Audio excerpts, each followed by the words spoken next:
in terms of the safety risk consideration between slaked lime and unslaked lime, what can you guys tell us? Simon, I think you can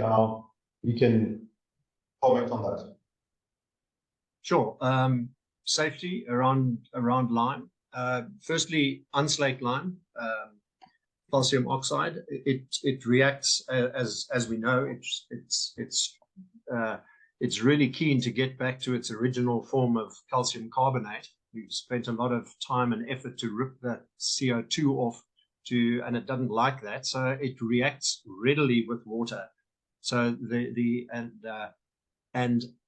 formation of calcium hydroxide, it's firstly a strong alkali. That's one of the major benefits of lime and one of its primary uses.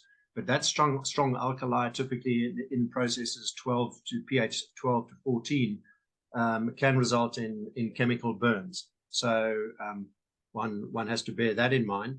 And when one talks of the actual slaking process itself, that is strongly exothermic.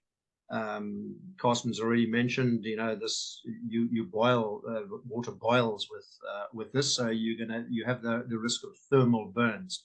Now, in the general application and handling of that, one has to be therefore very careful with the operators, making sure that you exclude lime dust from any bodily moisture.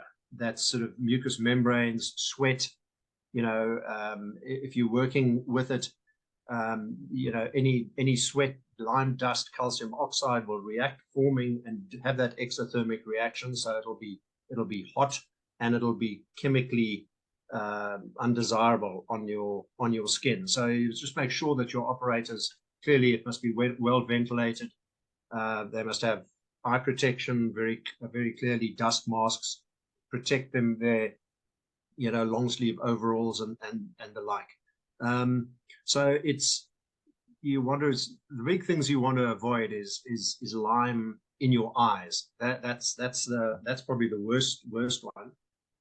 One of our operators had an issue. He got splashed with milk of lime in his eyes, and it's not a pleasant experience.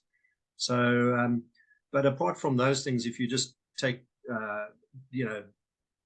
general good care, those should be manageable. And the other thing, just to mention, it's not a carcinogen, so there's no cancer risk, not like silicosis or anything like that. Lime dust is not a carcinogen or calcium hydroxide.